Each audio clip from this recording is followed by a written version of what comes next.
નવસારીના વિલીમોરા નજીક રાત્રે હિટ એન્ડ રનની ઘટના સામે આવી છે।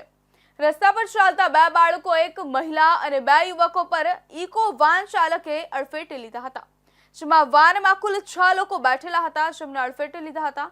સ્થાનિકોએ જણાવ્યું કે ચાલક નશાની હાલતમાં હતો, જેના કારણે આ દુર્ઘટના થઈ હોવાનું લાગે છે। પોલીસ દ્વારા વાહન અને ચાલકને ઝડપી લેવામાં આવ્યા છે, પરંતુ બે યુવકો ફરાર છે।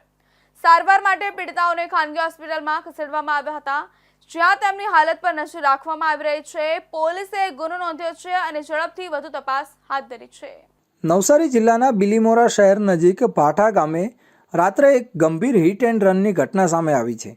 દમણથી અબ્રામા તરફ જઈ રહેલી ઇકો વાને બે બાળકો, એક મહિલા અને બે યુવકોને અડફેટે લીધા હતા। આ અકસ્માતમાં વાનમાં 3 મહિલા અને 3 યુવકો સવાર હોવાનું જાણવા મળ્યું છે।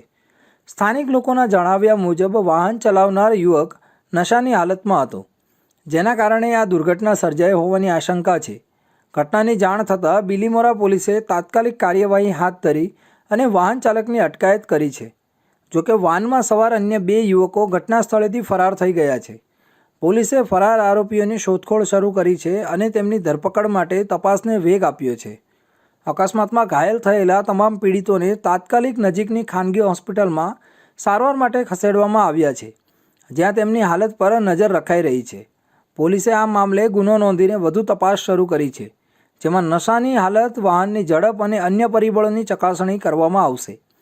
આ ઘટનાએ સ્થાનિક વિસ્તારમાં ચકચાર જગાવી છે અને નશામાં વાહન ચલાવવા સામે કડક કાર્યવાહીની માંગ ઉઠી છે।